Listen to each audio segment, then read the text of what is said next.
Sullivan here. Clark here. Guzikowski here. Oldani here. Seifert here.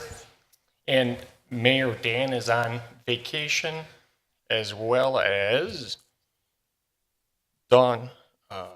Commissioner Krillo's on vacation, and Commissioner Chandler's on vacation. We would also like to welcome to our first meeting Commissioner Oldani. Oldani. Oldani? Yep. Oldani, welcome aboard. Thank you. First meeting, so be nice. Alrighty. Approval of minutes for April 23rd, 2019. Seifert moves to approve the minutes of April 23rd, 2019. Hannah seconds. Roll call. Hannah, aye. Sullivan, aye. Clark abstains. Guzikowski, aye. Oldani abstains. Seifert, aye. Significant common council actions. Gary? Just for the record, we will have to reapprove those minutes at the next meeting because there was not enough of quorum for those minutes. That's But the Common Council approved the following: a resolution approving a certified survey map for Stephen Krager for the properties at 3961 East Oakwood Road and 10303 South Chicago Road. Also an ordinance adopting an amendment to the comprehensive plan for the properties at 1001 West Ryan Road and Lot 4 of a certified survey map number 9085. Mr. Chairman. Thank you, Carrie. All right, we're going to move into our public hearing here, 5A. We're going to introduce a comprehensive plan amendment. Hold a public hearing for the proposed amendment to the 2020 Vision Comprehensive Plan for the City of Oak Creek that would update the planned land use category and map to a comprehensive plan use from planned residential to mixed residential for the properties at 8100 and 8146 South 27th Street and 8100 South Orchard Way. We'll now read the notice into the record.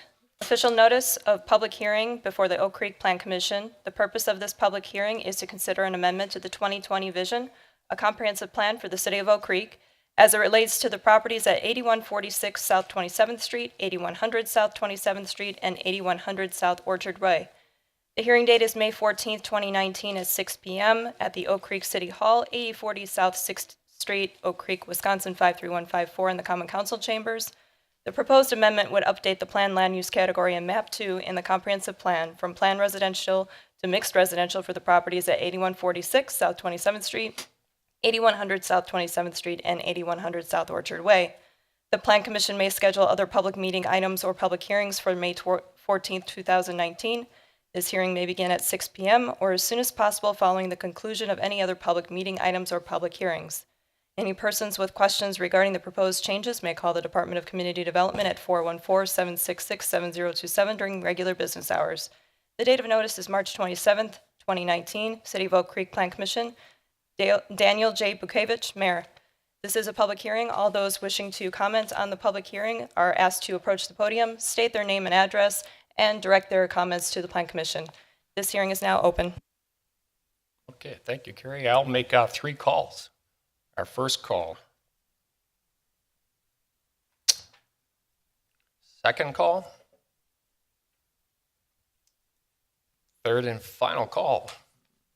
Nobody wishing to step up? Alrighty, we'll close the public hearing. Just for the record, we have some information from Mark Ott and Devin Winter. Do we want to bring it up now? Okay.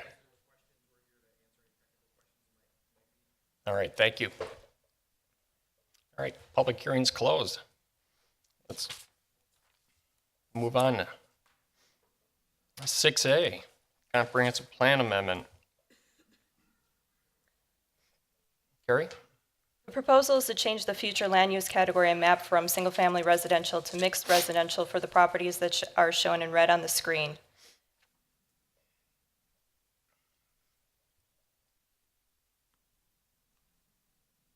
What is before you right now is a concept plan that shows the proposed development should the comprehensive plan and other subsequent approvals move forward. Parcels in the area are currently in the comprehensive plan identified for planned business, single-family residential, mixed residential, and limited development area. Existing uses in the area of the proposed parcels to be changed in the comprehensive plan include residential and Falk Park to the north, Colonial Woods to the south, and a mix of uses across this 27th Street in Franklin. The category of mixed residential would allow for the development of a variety of housing types consistent with the existing housing types in the neighborhood. There are a couple of things that staff would like to bring to your attention. While we are generally supportive of mixed residential land use designation for these properties and in this area, concept plans submitted as part of the request, which are shown on the screen, include several areas for which staff have been working closely with the applicant and their consultants to address prior to submission of what would be considered rezoning, plan unit development, and detailed site plans should this comprehensive plan amendment move forward. These include appropriate density, the status of the dedicated right-of-way in connection to 27th Street, as well as encroachment into a tree preservation area. More details can be found in your staff reports. Resolution of these areas of concern is prerequisite to future reviews of any rezoning or plan unit development requests or subsequent reviews.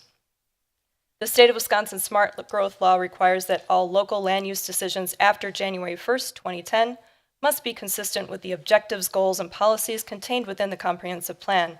Approval of these changes to the comprehensive plan would bring the plan in line with the intent and goals for future development of the properties. And there is a suggested motion, should the Plan Commission wish to move this forward, that the Plan Commission adopts Resolution 2019-02, amending the comprehensive plan and plan land use map to reflect the changes in land use from single-family residential to mixed residential for the properties at 8100 and 8146 South 27th Street and 8100 South Orchard Way following review and adoption by the Common Council. Mr. Chairman. Thank you, Carrie. Commissioners, questions, comments, concerns? No questions. I'd just like to say that this is in my district, 2nd District.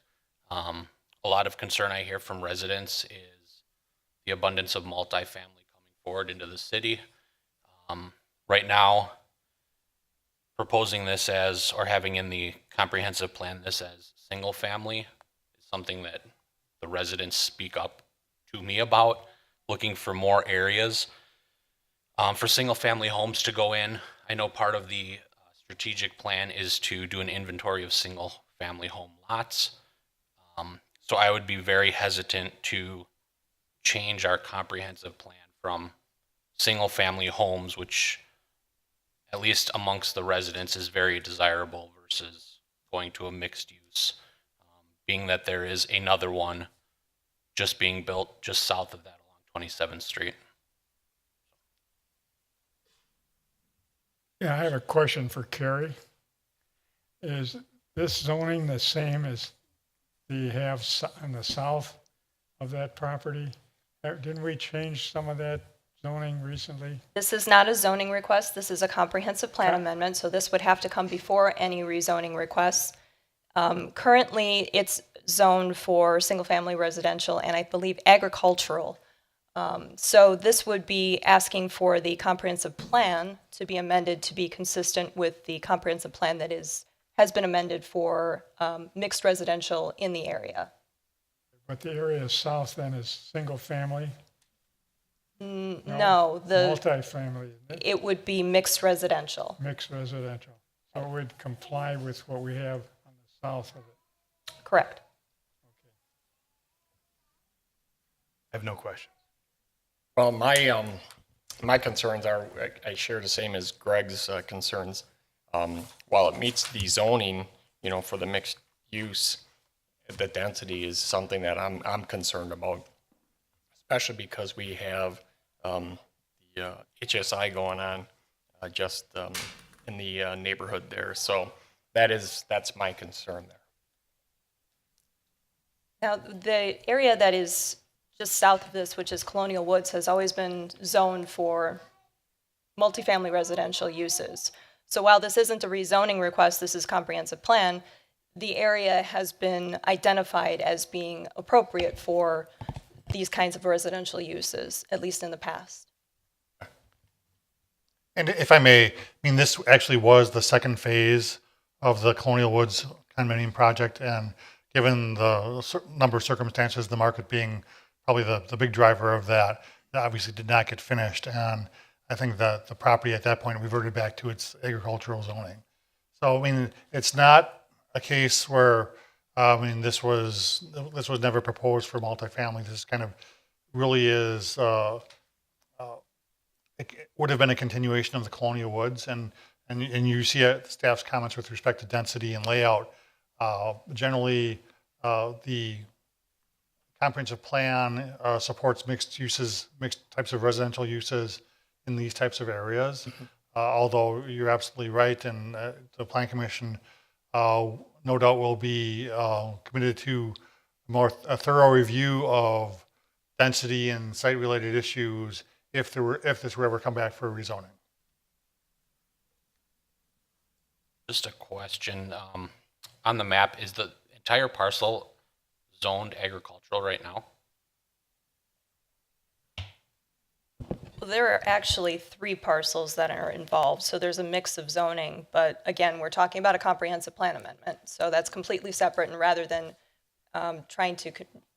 rather than the confusion that might occur, I think we should just keep the two Okay. separate. So with the current comprehensive plan, has it planned for single family? I guess is there a history behind that, knowing that there's business all around there and multifamily along 27th Street? Word history came up. I think I can probably shed a little bit of light on that. I mean, this area along 27th Street was subject of a series of studies that were done, and I'm terrible with dates, but it was, probably at least 15 years ago, as part of the development within the Apple Creek area, the Apple Creek subdivision, and the mixed residential that takes place there. So at that point in time, it was kind of identified for those types of uses. And in fact, the alternative that was chosen back then, obviously, again, many, many years ago, did show some single family within that corridor. That corridor has since been studied on a number of occasions. And certainly, I mean, with the 27th Street plan, it does allow for a mix of types of residential uses. And, single family, although it's not called out in that, I mean, it is a remnant, shouldn't say remnant, it is the comp plan designation that exists and survives from the 2002 plan. But it was really, the basis was some detailed study that was done back when Apple Creek first went in.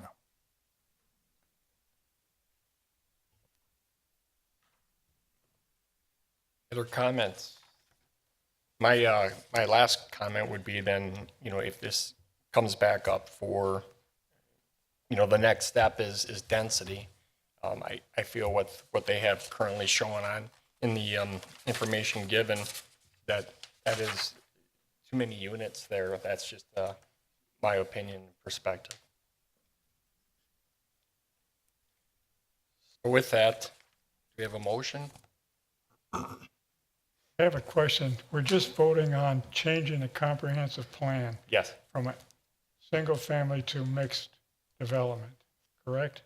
Correct. Okay, Yes. thank you. Mixed residential. We have a motion here?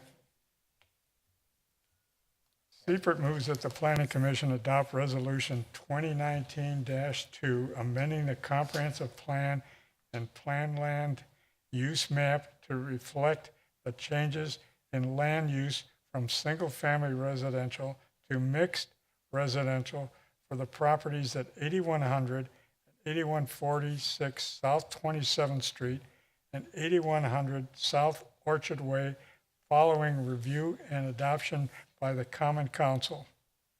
Hannah seconds. Roll call? Hannah, aye. Sullivan, aye. Lork, no. Guzekowski, no. Ladani, aye. Seifert, aye. Thank you. 3-2. Votes. 3-3. 4-2. So with that vote, the motion fails. So the comprehensive plan amendment has not been has not been adopted.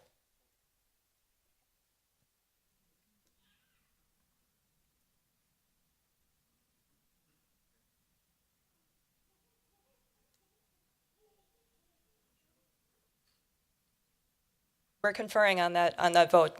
Give us 1 second. What?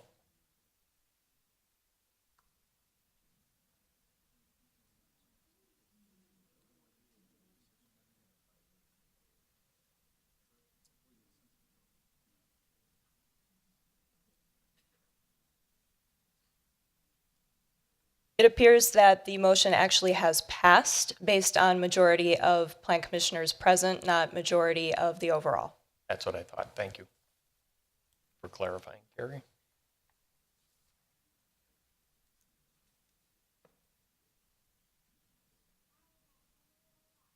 All right, moving on to 6B. Got a rezone plan unit development for review the request submitted by David DeSanto, Mod Home LLC, to rezone two-family residential and established a plan unit development for the property at 107 South Howell Avenue. Carrie? The proposal is to rezone the property from A1 limited agricultural to RD1 two-family residential with a plan unit development. There would be no changes immediately to the FW floodway or C1 shoreline wetland conservancy zoning districts. On your screen right now is a proposed plan showing the overall development concept plan. This was revised following several conversations with staff, and staff would like to recognize the commitment that the applicant and their consultants have shown in working with us on addressing some of our concerns, and thank you very much for doing that. The proposal includes 87 single-family residences within a condominium ownership structure that includes common amenities. There are minimum setbacks measured to the exterior property lines for the entirety of the PUD, and those appear to be met in the proposal. The maximum unit densities are also met in this proposal. All interior roads and sidewalks or trails will be private, with parking restricted to one side of the street to maintain that minimum clear width of 20 feet for emergency access. Impacts to wetland areas will require review and approval by the DNR, and all copies of those approvals and permits will have to be provided to the city prior to obtaining any other building permits. Floodway areas will remain undisturbed except for the installation of an unpaved or pervious surface walking path. There are going to be 5 different types of homes, and rather than getting into those kinds of details, staff would now like to turn it over to the applicant for a brief presentation. There is a suggested motion for the Plan Commission to recommend to the Common Council the approval of the rezoning of the property at 10730 South Howell Avenue from A1 limited agricultural to RD1 two-family residential with a plan unit development with no change to the FW floodway or C1 shoreline wetland conservancy zoning districts after a public hearing. So if the applicant would please approach the podium. Thank you, Carrie. Good evening. Name and address, please. Yes, my name is Jeremy Samadas. My address is 670 North Park Boulevard in Glen Ellen, Illinois. There you go. Thank you. I must admit, this is a little unusual for me. I kind of like to see the audience and whatever it may be, but we'll proceed. So I just wanted to first take an opportunity to thank Carrie and Doug. Been very supportive of our project. We've had several meetings with them, and it's been really nice to get their input on this project, get some suggestions, and really get a feel for what this community would be looking for with this project. So we're really pleased with where it's come, and I appreciate the recognition of the concessions that our group and developers have made.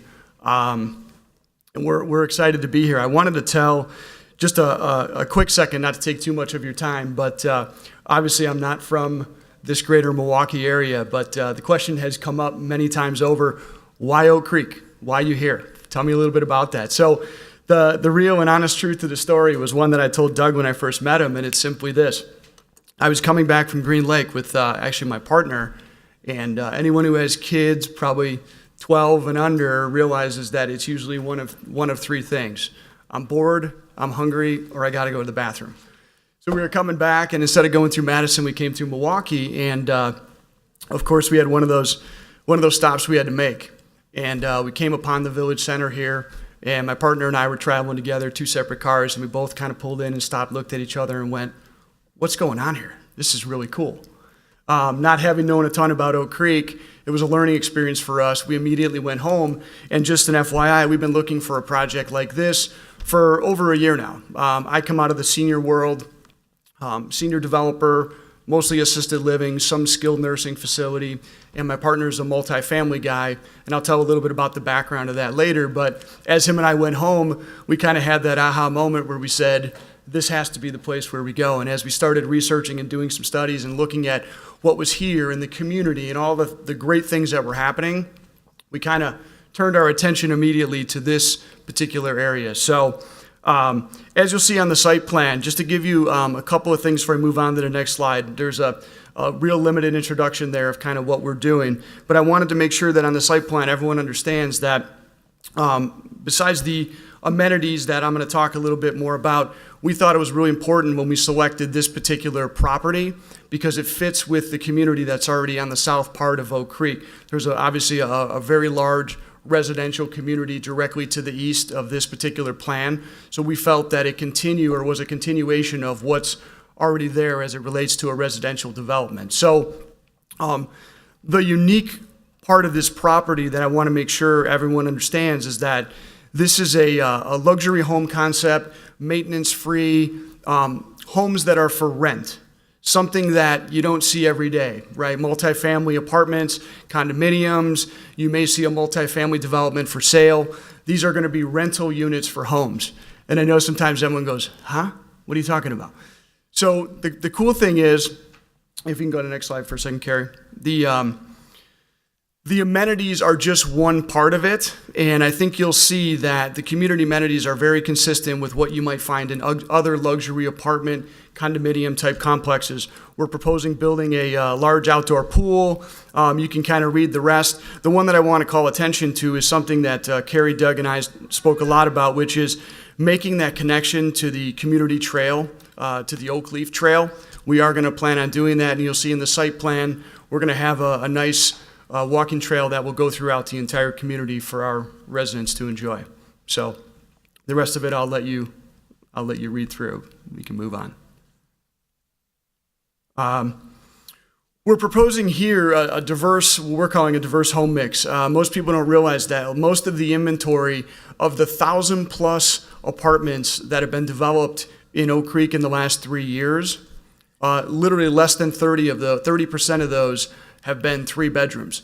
So we're obviously targeting a little bit of a larger size home, ranging anywhere from 1,100 square feet, which would be our 2 bedroom, 2 bath, kind of a ranch style home, which we'll have 2, and then we'll have 3 proposed two-story homes with 3 bedrooms each, up to about 2,000 square feet. Obviously, 75% of our homes will be 3 bedrooms. We believe that's the need, that's where the market is, and this kind of goes to our philosophy that people are still looking for a little bit more space. We all know the idea that as we talk in our world, people today are renters by choice. We all get hung up on, the credit issues, student debt, millennials. We've talked a lot about that stuff. But really, at the end of the day, these are people that are potentially even outgrowing a luxury apartment. They now have a family, and a 2-bedroom just doesn't cut it when you have a little kid or maybe multiple kids residing in one dwelling. So we believe, and it was very deliberate that we decided to put 3-bedroom homes into our plan of about 75%. This again is just the ooh ah. What are you guys putting in these homes? We're calling these our luxury features, right? So we'll have quartz countertops. Every unit will have full-size washer and dryer. We're really trying to play up the idea also of doing what we're calling some smart home integrations, keyless entry, the Wi-Fi thermostat, getting into some of those more modern upgrades that you'll see. These photos, just FYI, were actually from our builder that we're going to be working with. These are model homes that he has that we walked through, took some pictures with to be consistent with what amenities we'd be offering. So you'll see, similar kind of manufactured wood floors, the walk-in showers like that. We kind of took a lot of these when we developed our floor plans, very consistent with what we saw here. Each unit will have a fireplace like you see on the left-hand side, with a mantle and everything of that nature, as well as what we believe to be a more updated kind of look today with the white cabinets and a little bit of that white kind of modern, quartz tile and that kind of stuff. So just wanted to show you that as an illustration. Here's a quick slide. I talked a little bit about this, but without belaboring the point, when we were kind of driving this concept home and putting this concept together, we talked a lot about the fact that we've all seen statistics today about millennials. We've seen about home ownership is really at a 20-year low. We believe that this is kind of a no obligation type of flexibility plan. I call it kind of the test drive. There's some people that are going to be opting into something like this for obvious reasons, from downsizing to, we know that Oak Creek is continuing to see very, very steady growth with relationship to workforce. Amazon, we're across the street from the Oakview Business Park. We really see the opportunity to continue to kind of also be that housing option for people to be able to work, stay, and play in the village of Oak Creek. And that's kind of what we're also targeting with this. So I mentioned to you earlier about the 3-bedroom inventory. And also just talking a little bit about kind of the benefits. So I'll kind of spare the details. You can read them as we go. We were having a little bit of fun with Mod Home. Just on the top left, you'll see there, that's our company, the development company, Mod Home. So on the right, we were just having a little bit of fun with playing off the words to give an overview of kind of what we're doing. And I've already talked through some of those points, so I won't belabor those. I wanted to talk just a minute to mention the 5 or 6 different vendors, trades that we'll be working with. Obviously, these are well-established, Milwaukee-based. A lot of them are Milwaukee-based companies that we've engaged, such as Keller, who's going to be a nice opportunity to work with us in helping us build the clubhouse.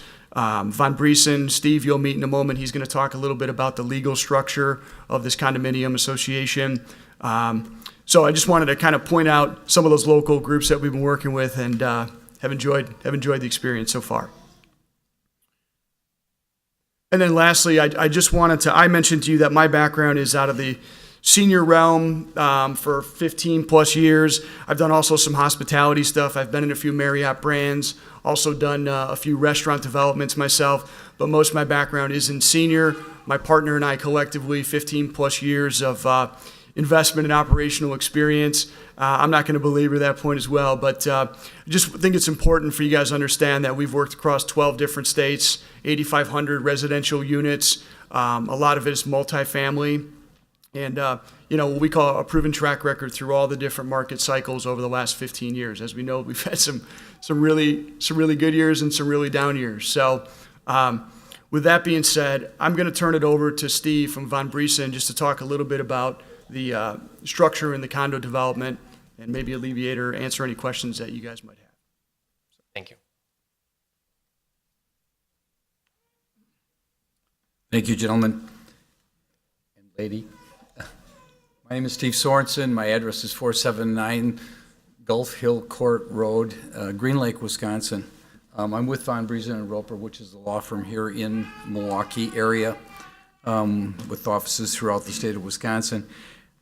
My purpose is very, very simple, and that's to address the concept so that you understand some of the advantages that this project has, in that it is a condominium project, which means that it's going to have single management of the condominium association, which is going to create uniformity throughout the project and uniform management. The city will not be responsible for the roads. The city will not be responsible for the infrastructure. That becomes the responsibility of the condominium association.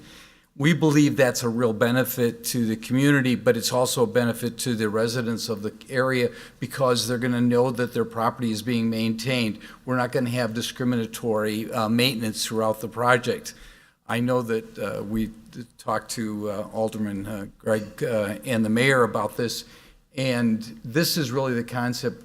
Now, one of the things that I did as an advisor, my background is in community development and community growth, is that we looked at the project in this community and tried to gear the project for this community.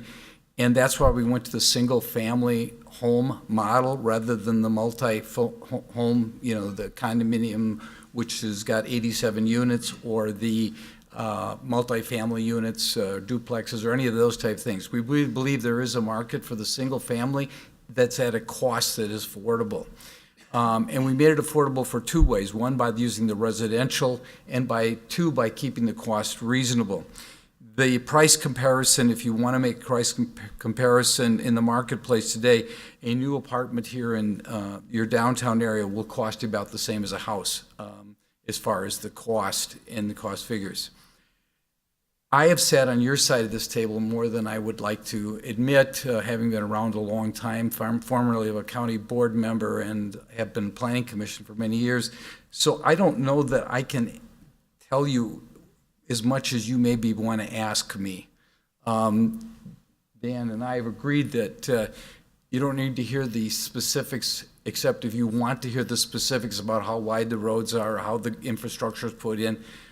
We've tried to spend a lot of time with Carrie and Doug, and I want to tell you that I probably dealt with over 100 communities throughout the state of Wisconsin, and these two are quality people. Now, they pushed us a little far, but we were able to work out a system. We would have liked to have been up and building back in April, but they kept pushing us, and I think the reality is you have an excellent project based on that.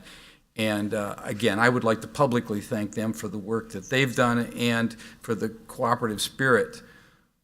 So really what I'd like to do now is just open up for, Mr. Chairman, questions, because I could keep talking and that's going to only put you to sleep and you have more important things to do probably. Thank you. Okay, any questions down there? Actually, I do. Go ahead. Number one is just the very first time when we put this exhibit on the screen, and we're talking about capacity, that looks pretty dense to me. Yeah, it's actually lower than the density would be permitted. 160 units would be the allowable density in this complex. I think it's the way it's laid out to make it look dense, but it really has no greater density than would, in fact, a lot less density than would be required within your ordinance. And I'm sure that your planner can speak to that. I would also say that to that point, that it does seem much more dense for sure, but these are homes, whereas the other ones, those were apartments that were stacked on top one. So this is a little more spread out, and it's got a residential feel, at least from my perspective. You are correct. However, when you look at those homes, I don't know if a home would have enough space around it. I don't have measurement here, so I really can't tell. I'm just looking from just an overview that it looks dense and it doesn't have the home feeling except the pictures that you just showed us. Well, yeah, and I can be very candid with you. This is not supposed to duplicate a single-family residential neighborhood. That's not the intent. This is a condominium project. This is a PUD project. This is affordable, quality housing. This is trying to balance your cost of single-family new homes. You're trying to balance the cost of new single-family residential homes with the single-family residential home that's affordable, yet maintaining the clearances that we required between the buildings, the clearances from the roadway, the clearances from the outside edge. We met all those standards, and that's really what took us 2.5 months of going back and forth, and we blended this until we think we've arrived at what we have. So yes, it is not a single-family residential with a 1/4 acre or a 1/2 acre lot. I mean, that's not what we're trying to accomplish. This is for the individual that wants a home as a starter home or wants to live here for part of the year and maybe spend some time in the southern regions. It's only for a certain group of people. I mean, if you want a single-family home and you got $400,000 or $500,000 you can invest in it, you're not going to stay here. Okay, you're going to maybe start here, but you're going to go somewhere else. So I have to concede that it's a unique niche market, and that's what we're trying to reach. We're trying to reach the person that doesn't want to live in a multifamily condominium project or apartment building, but yet does not have the resources or does not want to have the resources to maintain a lot in a, you know, in a regular subdivision at that level. Another question for Carrie. Are they required to do a public information meeting to notify residents within the area about the rental options going on there and whatever is happening? Well, part of that notice is this notice for this meeting. So any kind of review that goes before the city comes, it has a notice that goes along with it. And part of that would be the public hearing. So while they're not required to do a public information meeting before they submit anything, everybody does get notice of this. Because if I was a resident neighborhood, I would like to be notified of that as well. So I'm thinking. There are neighbors here. Okay, There are neighbors here. okay. Yeah, and we're more, excuse me, on behalf of the developer, we're more than happy to talk. I mean, we brought our pictures, we brought as much as we could. We've met 5, 6, 7 times with the city.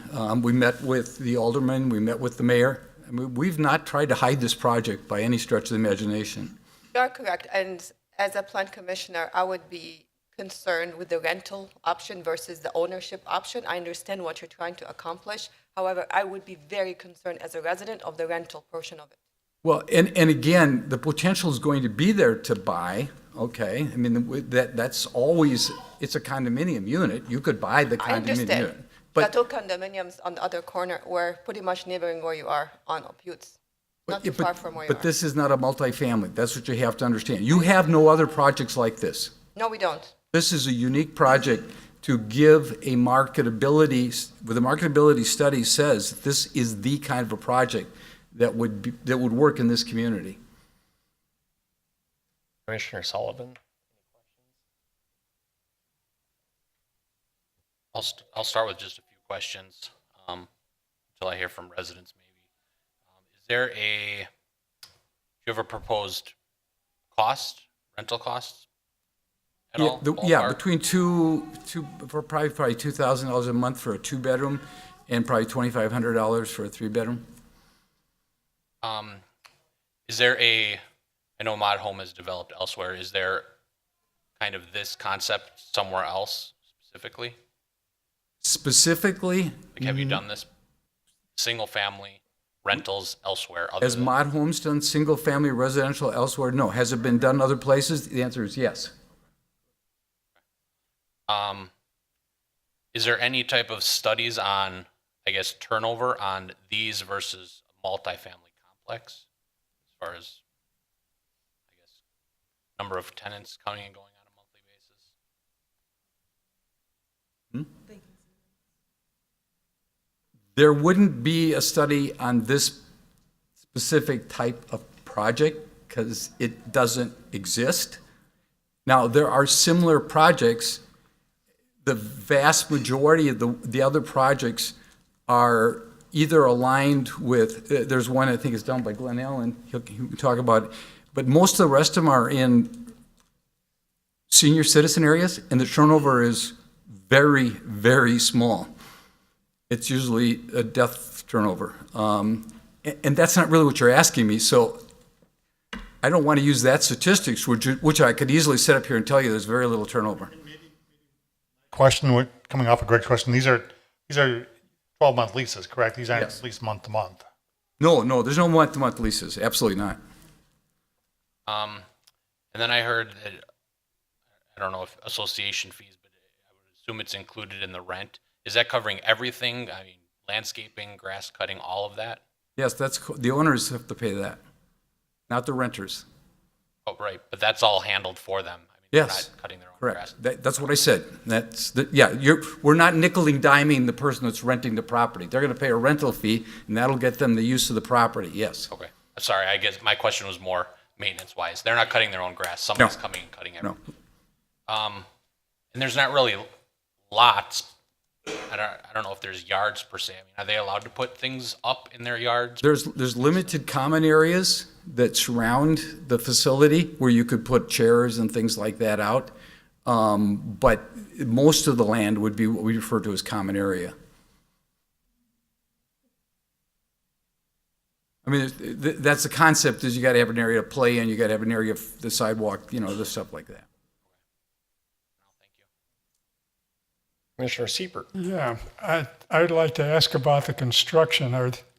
Excuse me, are they modular type construction units that you're building and no basement? Yes. And that's what they're going to be? Okay. Yeah, I mean, that's what the plan is.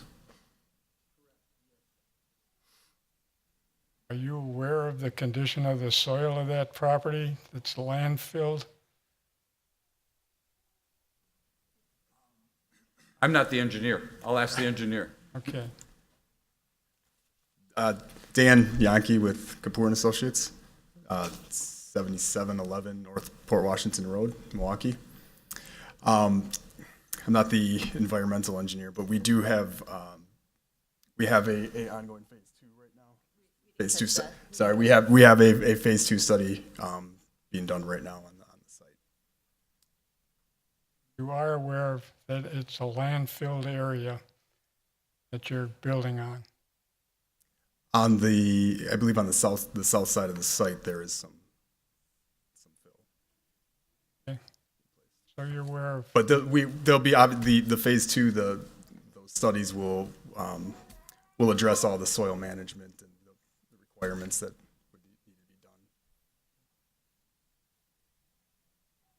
and that can be made available. Is that it?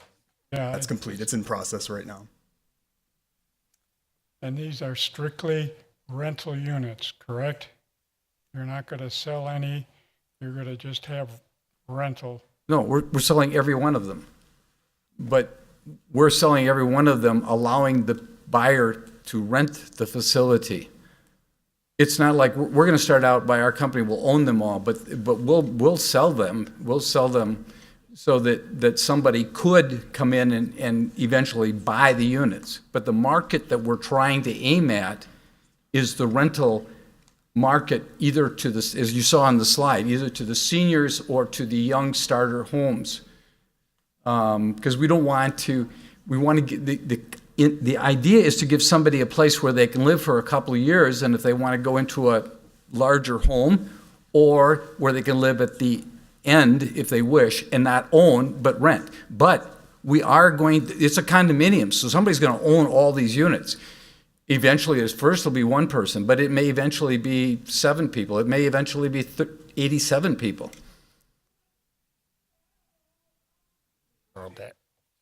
Old Alley. I had a question, but you just answered it. Yeah, but understand that the condominium association is going to run the whole project. So that was one of the things that many people worry about with individual ownership, especially with the 1 and 2 bedroom units like this.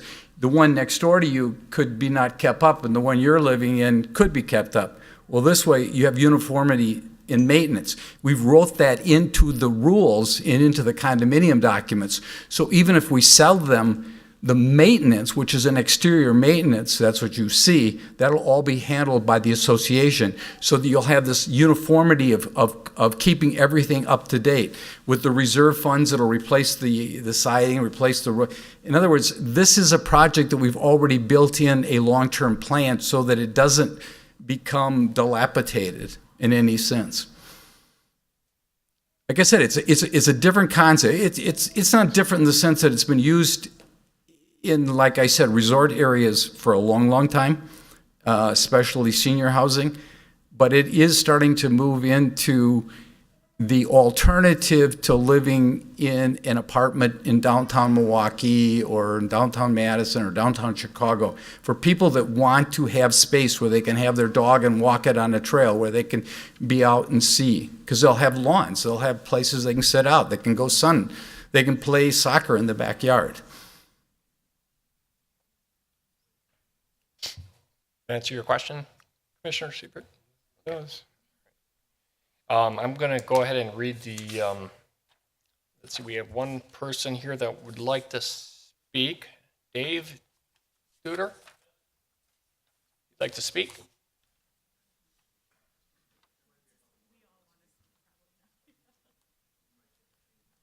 It's okay. Dave Dudor, 10670 South Howell Avenue. Most of the questions that I have were answered by the presentation. However, is there any concern that this property is in the 100-year floodplain? I don't know if that's a concern or not, if it has any bearing on it. I guess that's the last question that I had Okay. out with my list. Has that been addressed? Yes. Okay.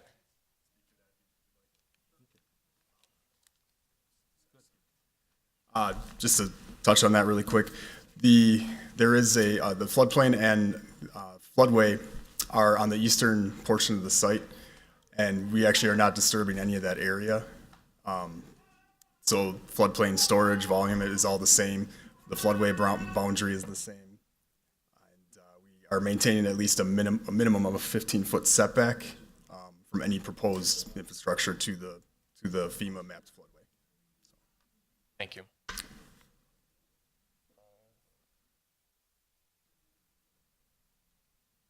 Eric Kotecki, you want to speak? No? Hi, my name is Eric Kotecki, 10765 South Christina Court. We bought our house about 3 years ago, nice quiet neighborhood. All owners, as far as we know of, our main concern is renters too. Renters don't seem to care about properties nearly as much as homeowners do. And the capacity seems outrageous too. 20 acres to fit 87 homes, that's gonna be packed in pretty tight.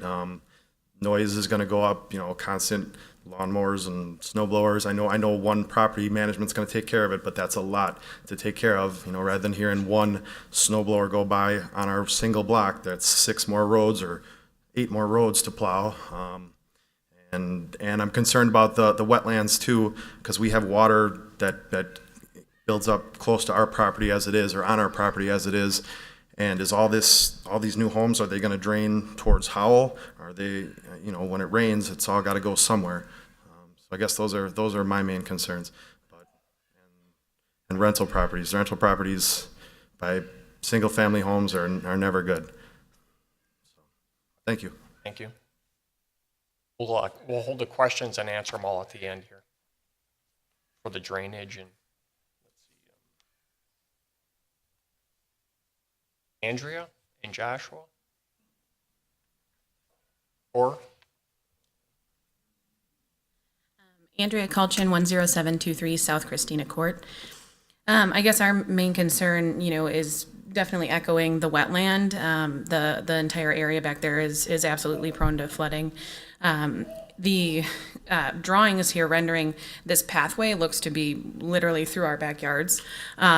So it is concerning that the traffic from, any foot traffic from these rental properties that of course are rental versus owned, would be coming through the neighborhood, and are people who are tenants turning over very frequently. Again, owned homes. We have plenty of family friends who are looking for lots to buy in Oak Creek to build homes, and own them, but not necessarily rental. Absolutely opposed to that. Well, I'll just touch on 2 things real quick. The buying land to build, a typical home on it, like I live in or you live in.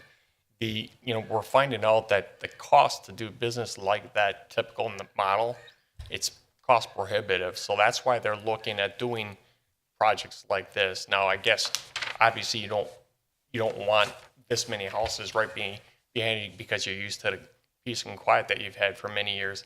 But the old way of doing things with building the neighborhoods, and we're still trying to go after that, trust me, but right now the cost of doing business like that is not as easy as one would think.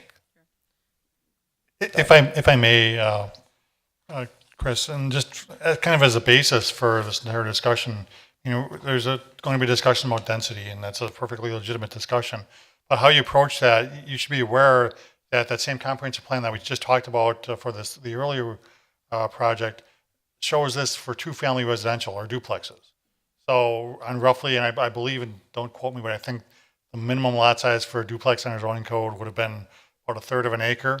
So, three lots to an acre, so 6 units an acre.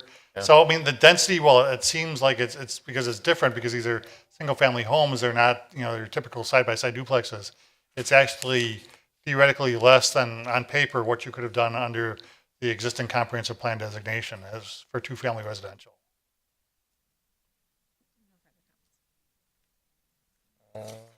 Nicole? Nicole 10765 South Christina Court. I didn't even want to come tonight, and my husband told me, we need to do this. And when you guys popped that picture up there, I almost cried.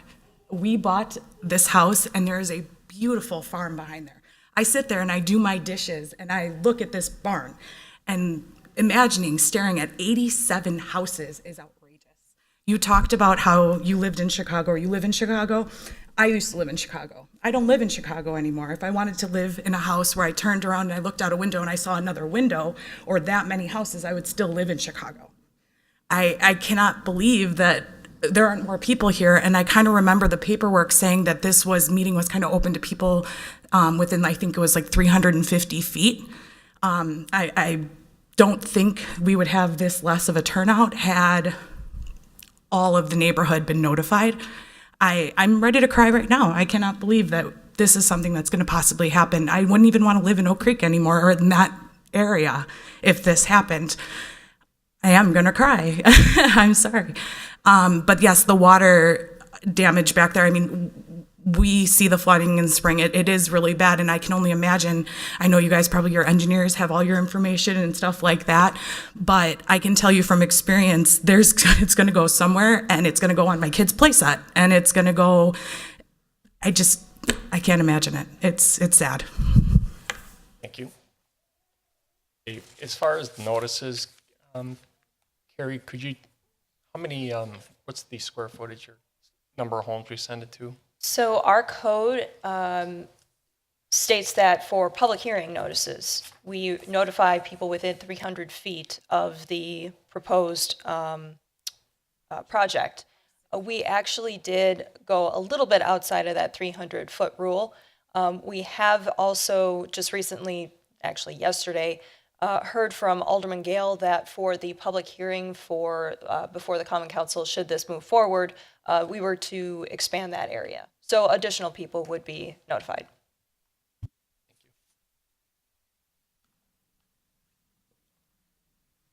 Your name and address, please. My name is Jim Steffens. I live at 10724 Christina Court.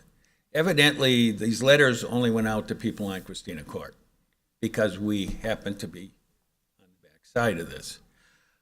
There is just so much. In the spring, we see the Root River flooding, and the minute you add all this, that acres of concrete, that water's going to go right in our backyard. Not only adding the traffic. Here you got a business complex on the other side. Now we got FedEx, and they're going to have all this traffic from a condo thing with twice as many buildings as there should be on that piece of land. I think this is just ridiculous. And then on top of it, renters are notorious for destroying areas just because they don't care. They know they can go in and they can live in this nice place for a year, and then they walk out, and then somebody else comes in. I just think this is just a horrible, horrible idea. Thank you. I guess maybe just in response to that, I would not characterize any group of people as being notorious for destroying an area. I'm sorry, I've got to say something when someone says something like that. What does that mean? The statement was made that renters are notorious for destroying an area. I don't agree with that. Thank you. So what's that? About the flooding? You want them to answer that question? Absolutely. Sure. Yeah. Yep. And maybe I'll bring them up, sir. And maybe let me be more. If you'd like to provide some specific examples, maybe that's probably more appropriate than making sweeping generalizations. Guys, can you help answer the benefit of rental versus and people taking care of their property versus people that don't own the property and will not be inclined to take care of it. Yeah, the key here, and Not wanting ownership is what I'm hearing. yeah, and the key here is that the renters are not in any way responsible for maintaining the property. The owners are responsible for maintaining the property.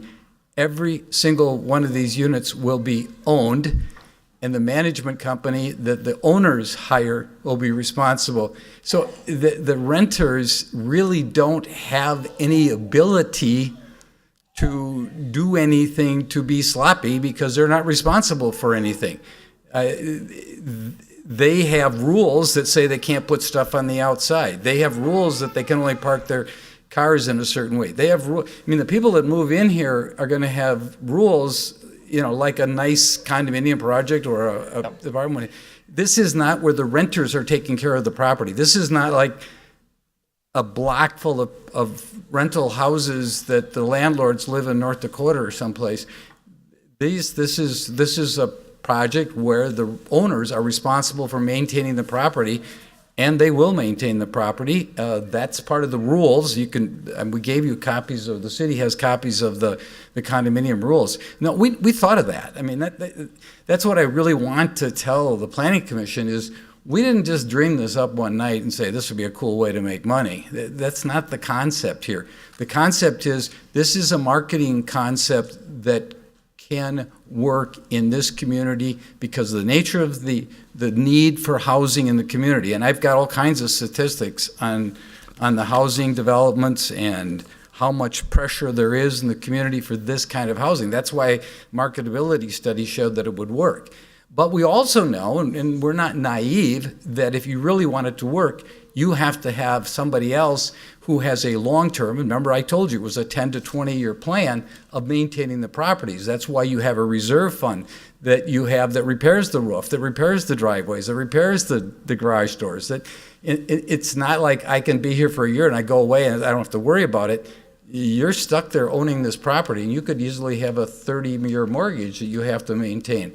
So it's not like looking at a rental in what in the classic sense is. This is a brand new project that is trying to combine the best of both worlds and trying to meet a need. That's the biggest thing. It's trying to meet a need. I don't know if that answers your question or not. I have a question. After hearing all those comments, are you open to investigate at least the idea or the approach of just being ownership without the rental portion of it? Yeah, the problem with that, and we've looked at that a great deal, is that the cost of the buying the properties, you eliminate such a huge portion of the market that's looking for housing in the community. It'd be really nice if we could sell every single one of these. But you said you're going to sell them anyway. We will over time. Yes. Yeah, you go into the project. In order to make this project work, we have to do it in the two phases. Yeah, I see that. We lined up.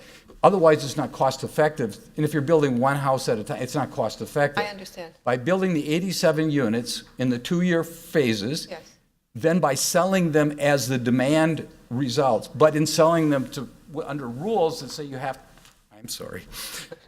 And by selling them under rules that say you have to maintain the properties, and this is, everybody is in part of that association. So it's not, I have to maintain it, Carrie has to, Doug has to maintain it, you have to maintain it. We have one maintenance. So the project's going to keep the quality up. That's the key, is it's not going to be a project that is not going to have the quality maintained. Because if I have an investment in this project, I want all the rest of those 87 units to look good. And so there's an advantage, at least in the initial years, and maybe for the entirety of the property, to have maybe 7 or 8 total owners, because that'll potentially keep the project in a higher classification of upkeep. I don't know, but that's the reason. You want the reason. You're right. As if I had 24 examples like this, I could go look at and give you research. I'd be more than happy to do that. The only research I can give you is the research that I can take from what has happened in other areas of the country. But as I told you there, I think that's unfair because they're dealing with a different market. And if those are the examples are Sun City has lasted forever. I mean, I think, though, with all due respect, I think your business model, is what it is. So we have to respect that. And so I'm just asking the question. yeah, I'm sorry, Chris, or Mr. It Chairman, is if what I'm it going is. on So too long. I'd like to go on with either Dan or Commissioner Sullivan or carry on the drainage to talk about the drainage that the concerns that they have here would be best suited to. So there is a floodway on the property, and we cannot change that. But what we can do is we have to follow the ordinance. City of Oak Creek has a very strict, detailed ordinance. I'm sure you guys have all heard it before with the projects that come through. We have to get our water quality requirements, and you have a very strict flow reduction requirements. So everything right now, everything does drain to the southeast corner of the site. And that is where we have our proposed wet detention basin, which is going to treat the water to get for water quality. We'll get 80% total suspended solids, pollutants removal. And also it reduces the flow, holds it, reduces it. So, I mean, by code, we cannot, not only can we not have the same amount of, increase the water that would be going through that floodway area, we have to reduce it. Right. From what's there. And Phil Burmeister, the your environmental engineer, has reviewed our model and concurred with what we show, and that it's adequately sized. Where's the outfall? Right to the it would go right to the southeast. Southeast. So it's still the water still has to go. I mean, we can't change the basin; it still has to go that way. But what we can do is reduce the flow by holding the water in. It's all picked up through. There's more impervious surface, but it's being picked up through private storm sewer system that will be taken to that wet detention basin, which is which will treat the water and reduce the flow. Thank you. Ready? Do we still need to make our 3 calls? Or do we? Anyone else need to speak? Go ahead. The other thing I wanted to mention, you're talking, Nicole Kotecki, 10765 South Christina Court. You mentioned doing 2 phases, so that's 2 years of you guys doing construction in our backyard. My husband's a 3rd shifter, so now you're also affecting his quality of life because he's not going to be able to sleep with you guys building there constantly. I can tell you they're already doing construction right across the way on that new building. I'm not sure the address, but it's kitty corner over there. We hear it. We hear it all day. When they're working on it, we hear it. So telling me that you're going to work on 44 houses for the first year and then another 43 houses for the next year, would you like to hear that every day? I mean, it's outrageous. I'm sorry. That's it. So let me just ask a question. When they were building the neighborhood that you live in, what do you think the neighbors were thinking when you were coming in? And They I were probably understand having that. the same angst and uneasiness, but sometimes you have to look at, it's going to be a tough 2 years to get through if this moves forward, but they too also as a business, and if the person that, has the farmhouse that's up there wants to sell it, and they're the ones that are willing to sell it and give it up, they're doing that for a reason too. So we have to look at the whole big picture. Yeah, it does make life difficult for you for 2 years, especially with the sleeping patterns and jobs, but the quality of life ultimately is going to be much better when it's said and done, I think. And I'm not sure how many houses they built at one time. I kind of think it was an 87. And one time, just considering my cul-de-sac is only a small amount, 87 is a big number. Yep, I get it. Thank you. Okay, any other questions? Come on.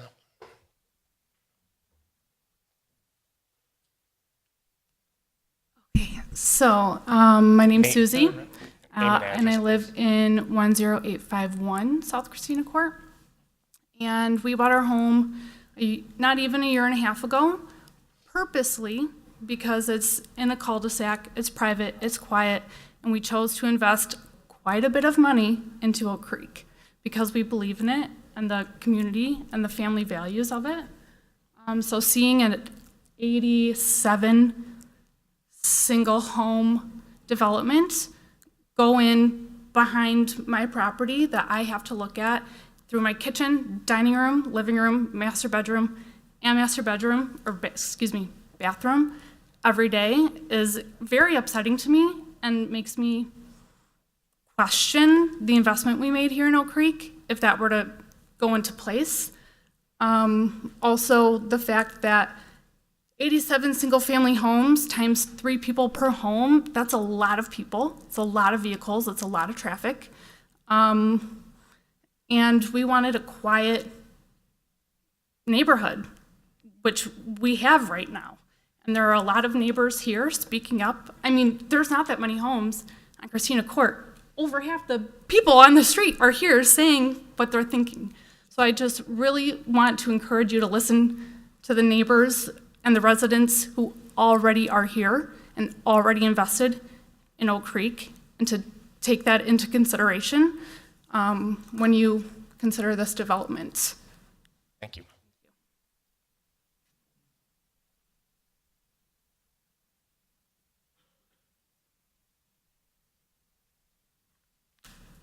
I'm Jim Block. I live at 103 East Elm Road, and this project here will change the view out of my rear window as well. I was just curious, on the map, it shows Unit 87 drawn quite a bit smaller than Unit 80.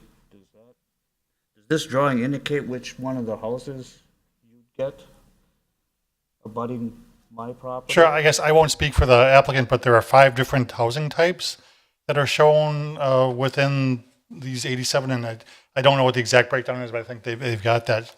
Yes, I mean, some are larger than others, and some Yeah, are. is this drawn to some scale? Some are 2 bedrooms, some are 3 bedroom. Right, I saw there, 5 different style homes. So does this indicate that Unit 87 may be a smaller unit then than Unit 80, as a for instance? Sure, so the way it's laid out, the way the regulatory document would be, and they've got this, what you're holding there is, and what you see on the screen, Yeah. is called a general development plan, and it's very similar to that. That will show, you might even see a letter on there. So if it says like an A, for example, A refers to one type of unit.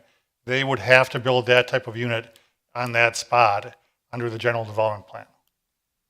So they couldn't say, I'm showing a 2-bedroom here, but I really want to put a 3-bedroom there. You know what I'm saying? I mean, they're bound by this plan to construct the facilities that they're shown on the plan. So and they can't come and show, all 2-bedroom houses and then come back and say, well, we really want to have 3 or 4-bedroom houses there. So they're kind of locked into these 5 housing types. They're locked into the locations of those 5 housing types. Can I ask also, how close to the lot line, to the north, would the new homes be?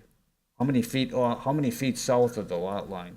I believe it's 30 feet. 30 feet? Which is the same as the zoning of the adjacent residential parcels, and the same as what would be the 2-family parcels that would have been allowed under the current comprehensive plan designation. All right, thank you. Anyone else wish to speak right now?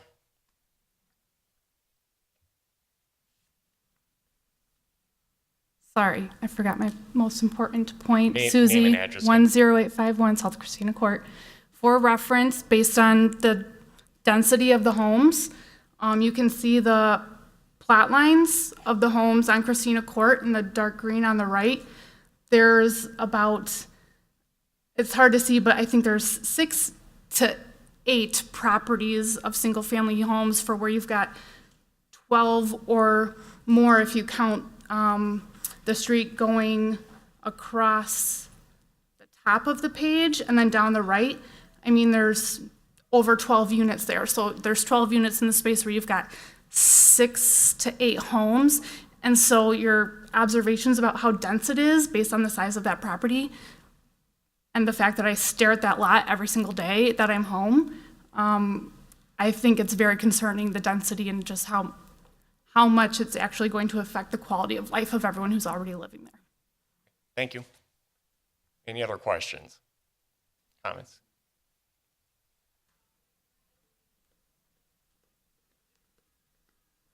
My name is Christine Patzer, and I'm at 115 East Elm Road. I just had one question. I know there's going to be walking trails there. Are the walking trails going to be available for people that live in the area? Yes. That's not just for the residents? They're connecting up to the Oak Leaf Trail, so the trail that's there, they're gonna, so that's, anybody can go on there. Okay. And then the buildings that are there, the two homes and the barn, how will those be removed? Will they be burned? Has that been decided?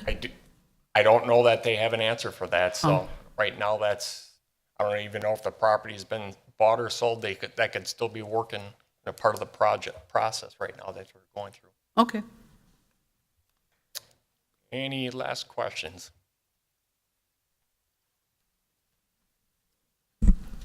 Josh Colchin, 10723 South Christina Court. I just had a follow-up question about the trails. Are those planned to be lit trails?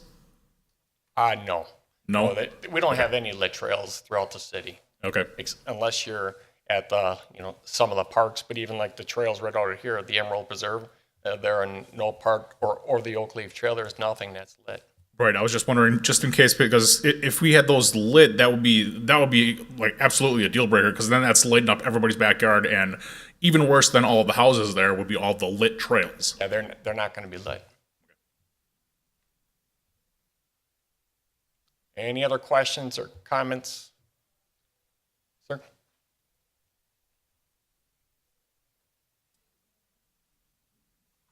David Perro, 159 East Elm Road.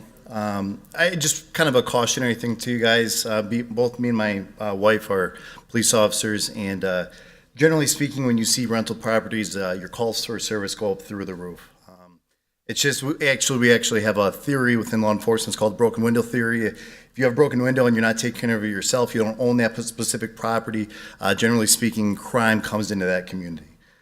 With Oak Creek being what it is and the amount of rental properties that we've allowed into it over the past couple of years, I would be very surprised that this strain that you're going to put on your law enforcement community with the calls for service, especially a building of this magnitude.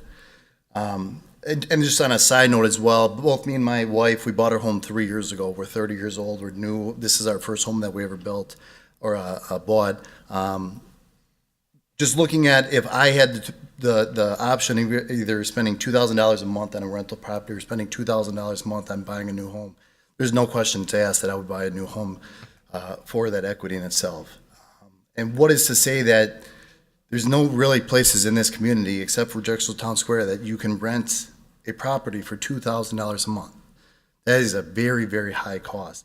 What happens when these rental properties all of a sudden have to reduce the amount that they are renting these out to $1,000, to $900, $800 a month, and you get the different people throughout the community that are going to eventually come into these places.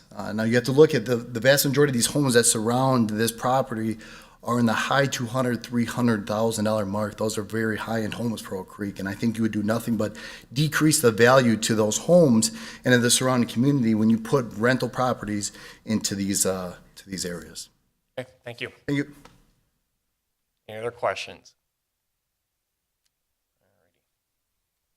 All right, commissioners, any other comments or concerns, questions? Yeah, I think the concept is great. I like the idea, but I don't think that location that you selected is right for that development. The highway, and I've taken Highway 38, which is a very busy road, and you're bringing a lot of traffic into that area, plus the development that we have, plus the condition of the land in that area is, to me, not the best. It's been filled. It could create a problem, and I think it could be a problem to the development. So I think that location isn't I understand why you bought it, because it's been around for a while and nobody really has developed that. So I can see why you selected that piece of property. But I think there's other areas in the city that would be more beneficial to your development. That's just my comment and concern. Thank you, Commissioner Sieber. Any other questions? All righty. Let's make a motion then. So you made a comment that it's not like the owners will be living in San Diego or South Dakota. Why not? They could, right? The answer is they could, but the owners that we've identified already don't. You've identified owners for all, say, 87 single-family homes? Yes. And did you say it was 7 to 8 owners? Yes. So, and they're local owners? Some. I mean, I'm not at liberty to disclose it. And That's fine. Yeah, I'm not asking for names. Yeah, and I have to correct you. We don't own the land. We have an offer to purchase the land. You have to know that. I mean, if you, like the report said, that if we didn't build on this property, then we probably wouldn't go ahead and purchase it, because this property is zoned for duplexes, and those are rental units, and the density is more severe than what we've ever imagined. So we looked at lots of other land, all the way from the border to Milwaukee. I'm sorry to interrupt you, Don. That's okay. So I guess, could you explain maybe the process? Why I agree, we don't want to paint every renter as destroying, going to come and destroy something. But on the other hand, we don't want to be naive to think that there would be zero problems either. So what would the process, if the owner does not live nearby or is not in town, and there is a complaint or an issue, there's like a condo board that takes this up? Yes, and the management, if you read through the documents, there's 2 management groups. One management group is the homeowners, which would be the residents. They would all form their own group, and they would be, some of them would be renters. Eventually, some of them would be homeowners too. They would form what's called the homeowners group. Then there's the condominium association. The condominium association are the owners, and they're the ones that are responsible for paying the bills to maintain the roads, to maintain the grass, to maintain the buildings, to maintain. That's why this project cannot be compared to a rental project, because you don't have a comparison. There is no other project where somebody has just spent several $1 million building buildings that have a 20 to 30 year life expectancy, that have a 20 to 30 year plan, with reserves being taken from them on an annual basis that they sign a contract to. That's the one thing that I somehow is getting lost in this picture. And I don't know how to explain it any better than I have. I apologize, but it's a different business model than anything that law enforcement has talked about or the neighbors have talked about. So I don't mean to I'm sorry, Mr. Chairman.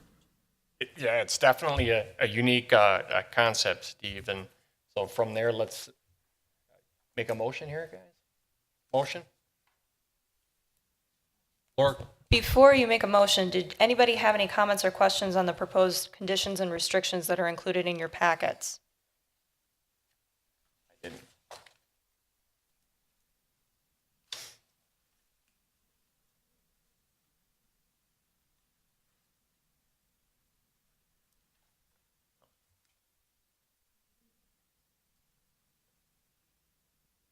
I have one other comment now that I thought of. It is the electric company with their high tension wires.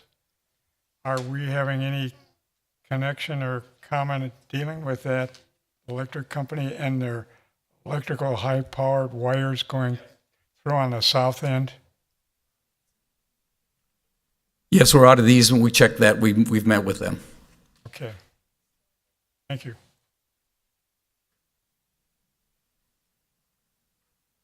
Great.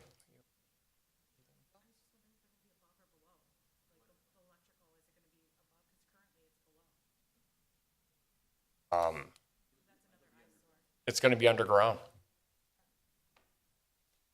Any other questions here? Motion, please.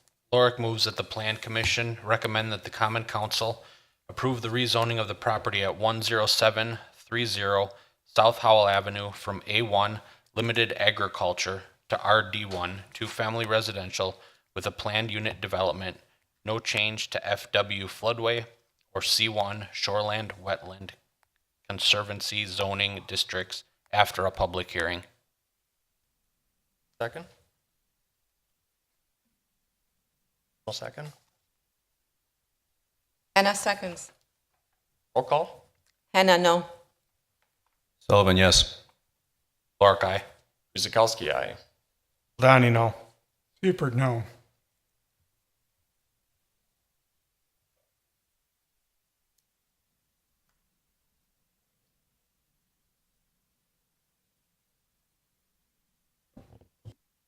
Yes, with that vote, the motion has failed.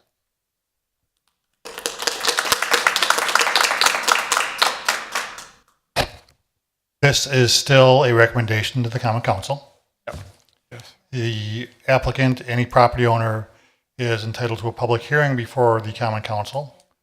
And should they proceed with that, we would again notify the expanded notification area for Alderman Gale. If you were not notified and you would like to be notified, please either take Carrie or my email or leave your name and number here. We'll make sure we add you to the mailing list for that public hearing.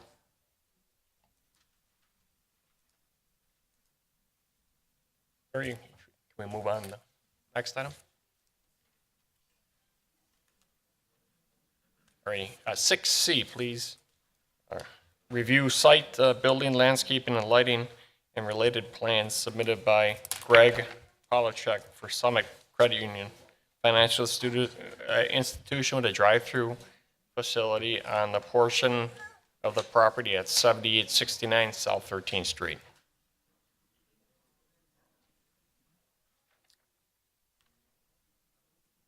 The proposal is for a 3,693 square foot financial institution with drive-through facility on a portion of the property.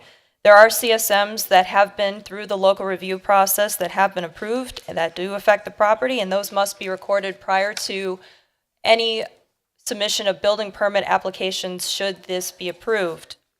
There was a conditional use permit that was approved by the Common Council on April 1st of this year.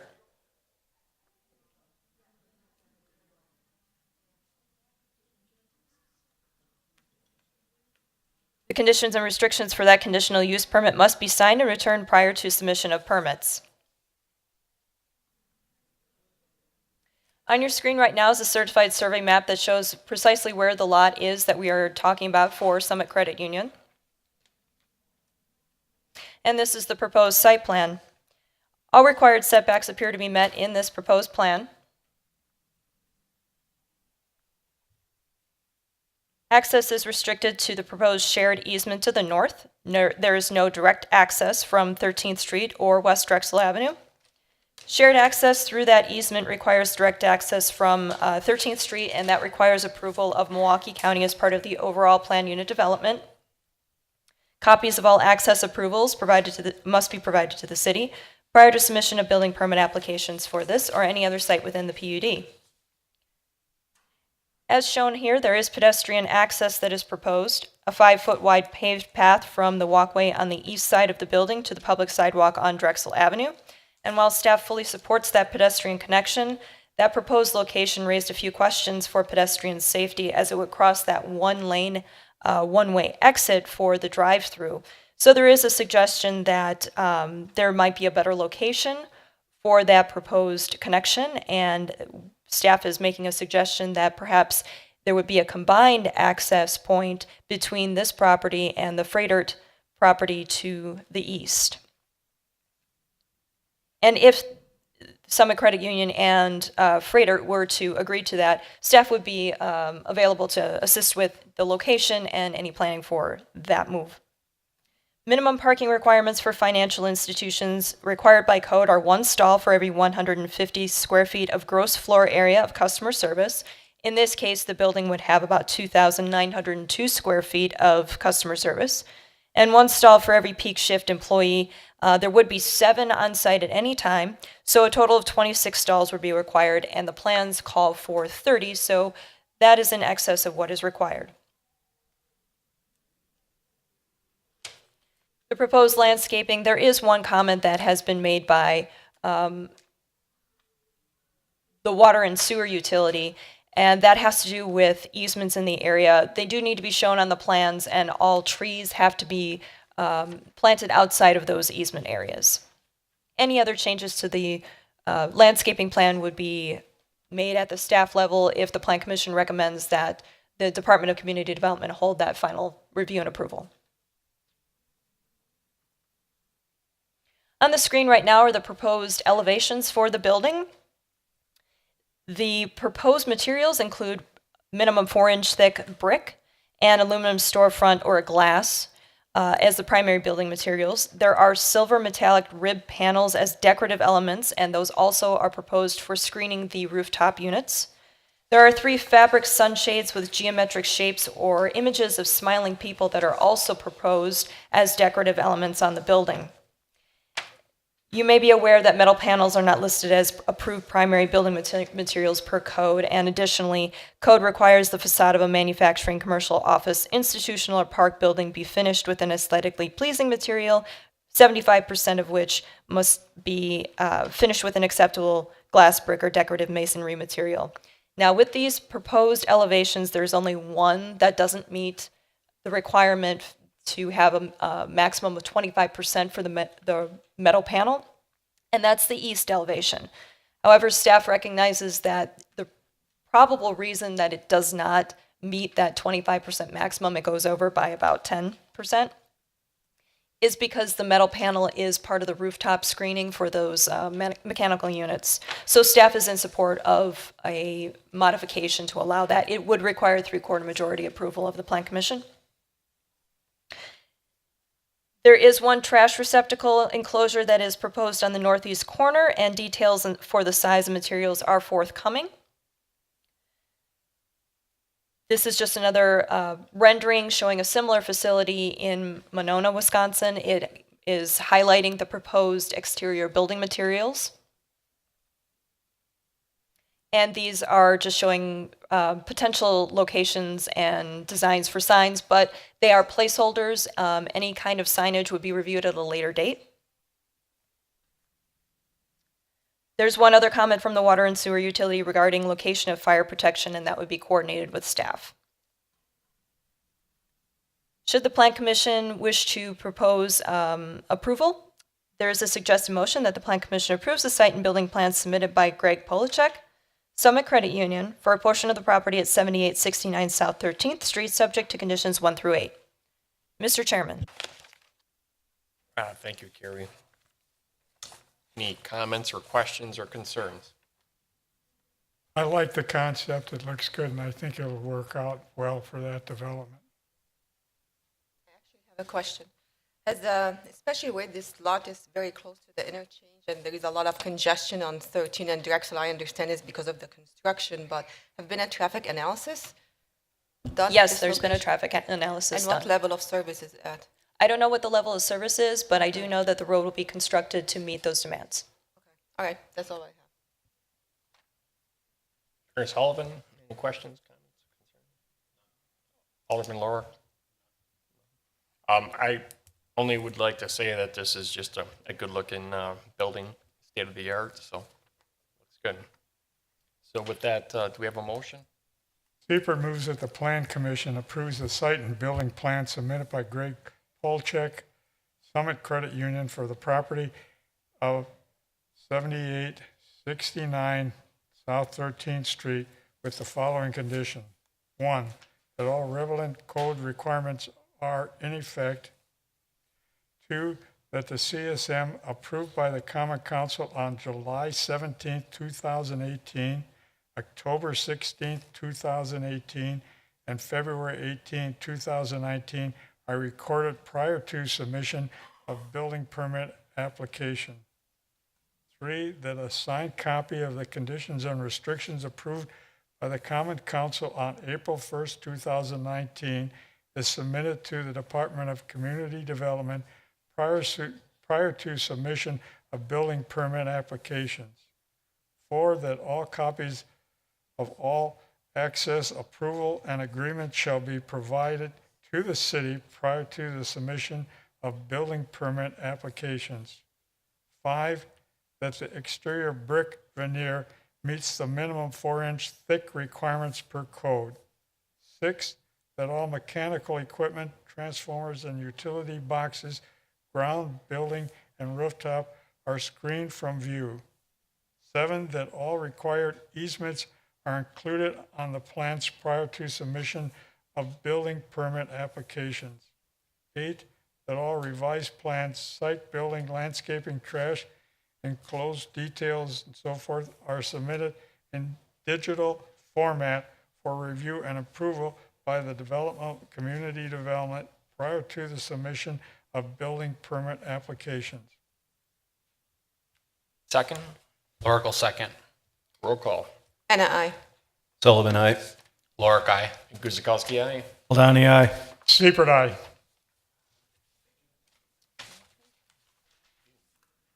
Moving on to D, plan review for new site, building, landscaping, lighting, and related plans submitted by Nick Kaminsky, Ryan Companies for modifications to previously approved plans for a neighborhood hospital on a portion of the property at 7869 South 13th Street. Carrie. So the proposal are for minor modifications to the site and for more specific modifications to the actual building.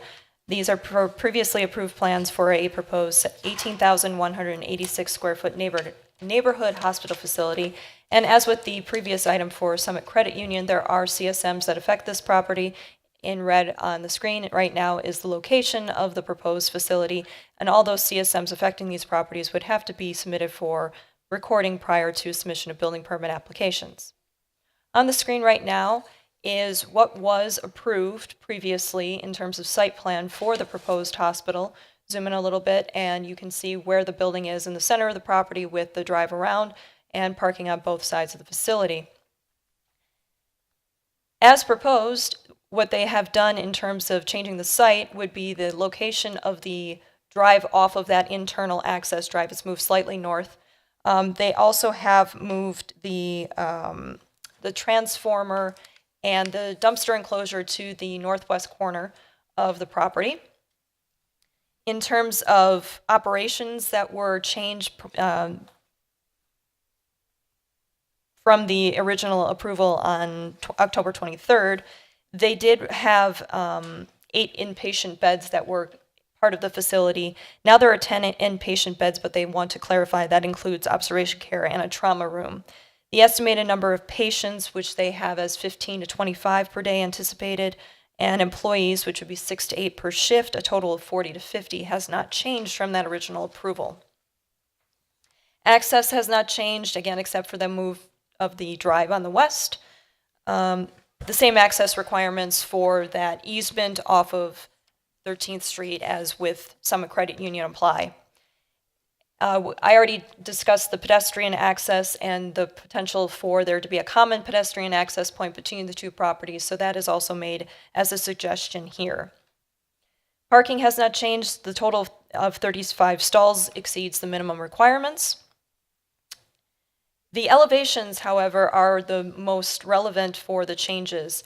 On your screen right now, and I'll zoom in a little bit, these are the original approvals for the elevations to the building. So just refamiliarizing yourself with this type of construction here. Originally, they had 2 types of face brick, EIFS, architectural metal panels, and glass, which would include spandrel and translucent windows, and a curtain wall as the primary exterior building materials on all elevations. So this, again, just going through what was already approved. And this is the rendering that was submitted and approved. What is being proposed, however, zoom out a little bit,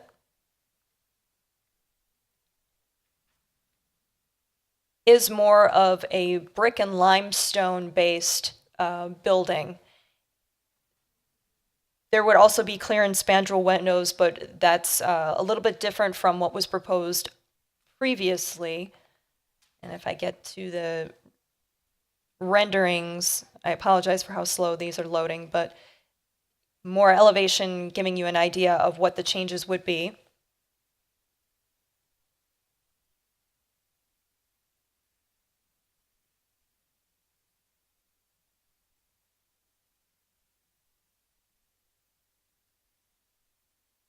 I apologize for how slowly these are loading.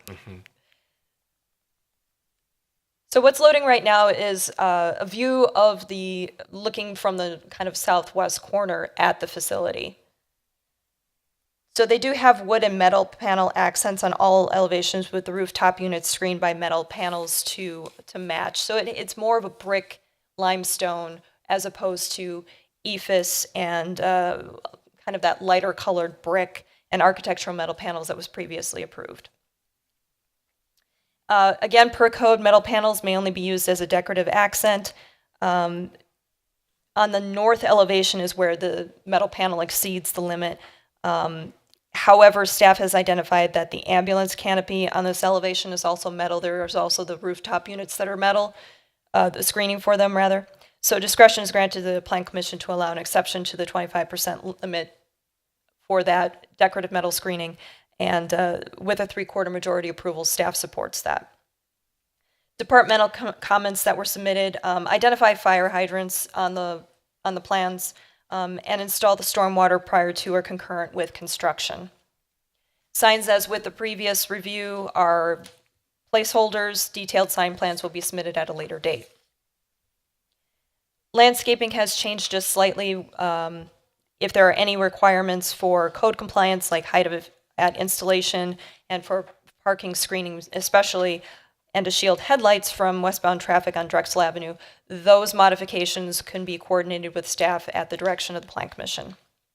If the Plan Commission is satisfied with the proposed plans, there is a suggested motion that the Plan Commission approves the site and building plans submitted by Nick Kaminsky of Ryan Companies for a portion of the property at 7869 South 13th Street, subject to conditions 1 through 7. Mr. Chairman. Commissioner Hanna, any comments or questions? Commissioner Sullivan? Alderman Lord, this is your district. I just have one quick question for the applicant, if they're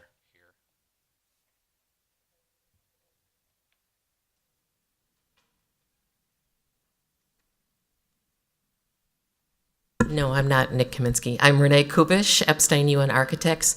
Nick is, he's got a family emergency and could not make it tonight. 333 East Chicago Avenue in Milwaukee, Wisconsin. I definitely like the new building. It seems a lot more calm and relaxing than the big white building.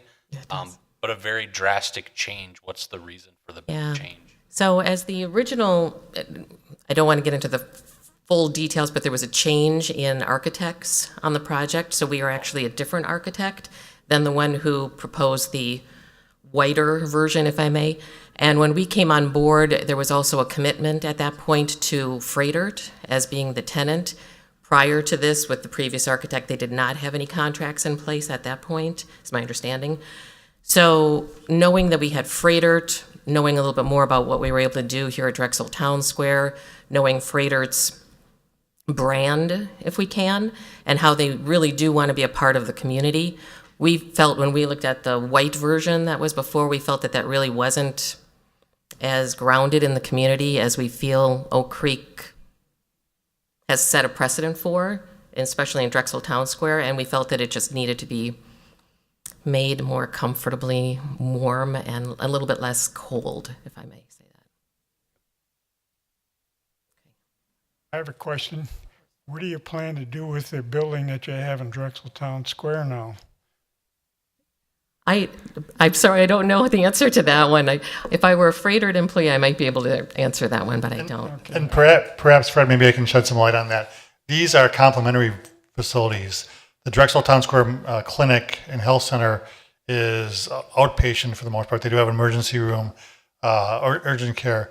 But as it's been explained to me, and actually there was an article today about how Freidert has kind of divorced themselves from a partner that they had in Texas that did these types of things. They're kind of going on their own. But the way they explained it, this is for patients who may not need as acute care as would be required, for instance, at the mothership at in Wauwatosa, but still require some hospitalization. So it really is kind of a continuity of care for those who need a hospital, but they don't need to take up the resources, the valuable resources and space at their main campus in Wauwatosa. It sounds like a commercial for Freidert, but it's bringing those health care services into the community. Yes. Thank you, Doug. You. I think, too, I like the rebranding or same as branding as what we've got in DTS. I like the look as well. I am concerned about the pedestrian traffic as noted in the report. And then lastly, and also the fire hydrants. I'm sure that that's still being worked on. Fire department, are there any questions or concerns about getting in and out of here? I know we probably talked about it at the last meeting, but you look like you needed to get up, Chief. Thought I was going to make it through a meeting without a question. No way. Mike Kresick. I saw ya. Mike Kresick, Fire Department. So I think we had visited this previously. This is a unique development. You know, our initial concerns were with access to the site, and that's certainly something we're dealing with. Much like Drexel Town Square, public fire protection in terms of fire hydrants needs to be thought out for the entire layout. You've got a lot of close proximity buildings. There's a potential for sharing of hydrants, and we're working within NFPA coverage standards. So the short answer is it's something we're going to work on with each submittal and work with the developers to make sure that we're getting adequate coverage in an economical fashion. Thank you, Chief. I have a question for the city engineer. 13th Street is being reworked and so forth. Are they going to put in a right lane to come into this facility to give them a little more access to get in because of the traffic flow on 13th? The traffic impact analysis that was done for this development and the one to the north wingspan identifies two locations that they're entering off of 13th. The further north one is proposed to be a signalized intersection. We're working with county, and so is the developer. At such time that the county feels it to be appropriate to install signals, they will. As far as the next entrance to the south, it is a right-in and a left-in off of 13th. You will not be able to go north from that entrance. So it has been thought out. We've looked at the traffic impact, and we feel comfortable with it. So will that be included with the work they're doing now on 13th? No, Or that will is not. Could it be later on? No, that would have to occur in the future. Right now, that is simply done by the county with not taking this development into consideration. And that was simply done because of the funding mechanisms that the county had. So we'll tear up 13th Street again. Yes. And we'll also have the traffic delays for another year. When it happens, yes. When it happens. Just to clarify, we are working and looking at alternatives not to tear up the pavement, but to reuse or just come off of the existing pavement that's being installed to minimize any kind of impact to the traveling public as much as we can. Okay, thank you. Do we have a motion on this item? Lorick moves that the Plan Commission approve the site and building plans submitted by Nick Kaminsky Ryan Companies for a portion of the property at 7869 South 13th Street with the following conditions. Number 1, that all relevant code requirements are in effect. Number 2, that the CSMs approved by the Common Council on July 17th, 2018, October 16th, 2018, and February 18th, 2019 are recorded prior to the submission of building permit applications. Number 3, that copies of all access approvals and agreements shall be provided to the city prior to the submission of building permit applications. Number 4, that the exterior brick and stone veneer meets the minimum 4-inch thick requirement per code. Number 5, that all mechanical equipment, transformers, and utility boxes, ground, building, and rooftop are screened from view. Number 6, that all required easements are included on the plans prior to the submission of building permit applications. And number 7, that all revised plans, site building, landscaping, etc., are submitted in digital format for review and approval by the Department of Community Development prior to the submission of building permit applications. Seifert seconds. Roll call. Anna, aye. Sullivan, aye. Lorick, aye. Guzikowski, aye. Ladani, aye. Seifert, aye. Moving on to our last item here, E, a plan review for review site and related plans submitted by Steve Pruitt from Wisconsin Kenworth for modifications and expansions to existing parking areas on the property at 9350 South 22nd Street. So the property in question is in red on the screen right now. So Kenworth actually owns the property to the west as well, but they are improving and expanding the parking lot on their property. This is what the current condition is. There's parking on pretty much all sides of the building on the north, and on the east are where we're going to be talking about, and a couple of stalls on the south. And while this may not seem like there's a whole lot of change, there are a few extra parking stalls that are being added, 26 to be precise, that are 12 by 30, and then 4 new 12 by 60 on the south, and these are for truck parking. There is no public right-of-way along this lot. It's served by private access, so there is no setback required for the parking. However, previous approvals for this specific property required a landscape berm to be installed between this and the Tanglewood apartment property to the north, and this review does not change that requirement, so that is still in place. About 12,509 square feet of impervious surface is proposed with these additional parking stalls. They're also doing some parking improvements to the existing asphalt. The addition of that impervious surface, however, requires green infrastructure treatment per the new MMSD rules, and they have been made aware of that. And while they did provide some minor landscaping, they did not provide detailed plans, so we will need that for the expanded parking area. And as just a little pointer, the green infrastructure requirement can be included as part of that landscape plan. If the Plan Commission is satisfied with the plans as proposed, there is a suggested motion that the Plan Commission approves the site plans submitted by Steve Pruitt of Wisconsin Kenworth for the property at 9350 South 22nd Street, subject to conditions 1 through 3. Mr. Chairman. Thank you, Carrie.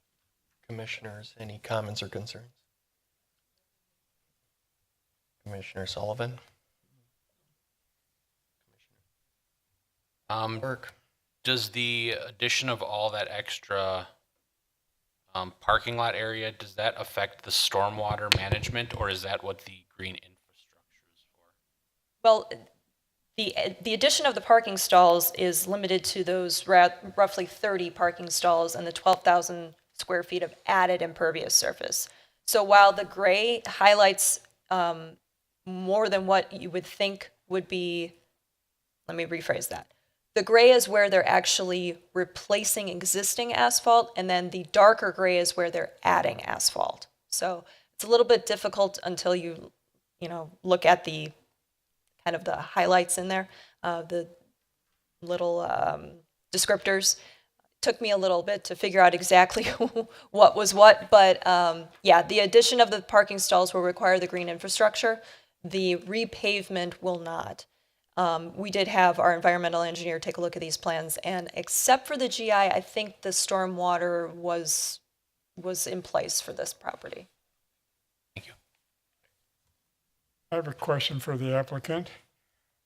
Are you going to fence in that area? You have part of it fenced in, but will that include fencing for the new addition that you're putting in? Steve Pruitt, 3210 South 149th Street, New Berlin.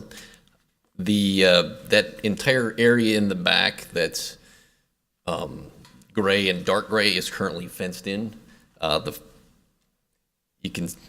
guess it's kind of hard to tell from that picture, but there is a full perimeter of fencing in that back. Fencing through the whole back? Yep, along in the front along the building, there's some black wrought iron type fencing, and then chain link around the rest. There's a water runoff pond to the east that's chain link fence along there too, and then along the apartments too.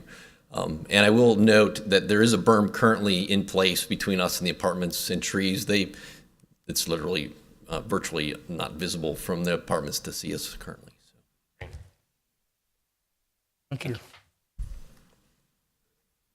Well, this is my district actually, so that was one of the topics I was going to ask about is, and I know that the apartments can't see you guys over there, so just as long as we don't do anything to disturb the berm, will be good. And this is a good addition for what you guys need to get done over there. Yeah, Thanks. definitely. Yep. Any motion? Seifert moves that the planning commission approve the site plan submitted by Steve Kirk, Wisconsin, Kenwood, for the property at 9350 South 22nd Street with the following condition. 1, that all relevant code requirements remain in effect.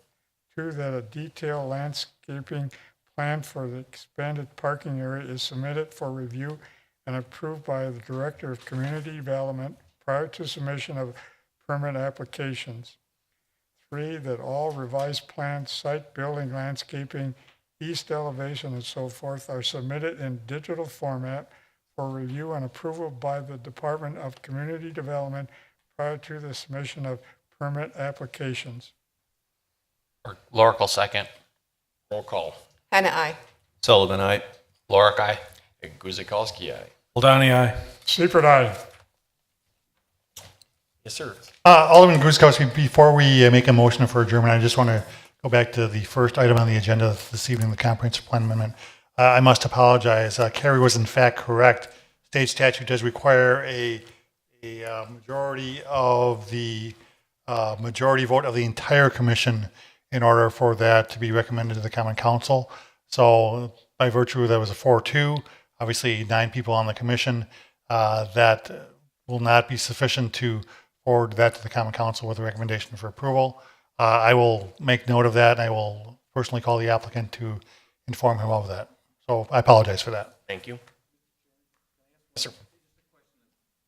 The notice that we received for the hearing tonight indicated, this is Steve Sorensen, indicated that if the Plan Commission should not recommend approval, the Plan Commission must provide the code sections upon which the denial is based so the applicant may revise and resubmit if necessary. Are we going to get those code sections? Well, first of all, I don't know the actual particular order, but I believe that you can either go right to council, Yes, I realize that.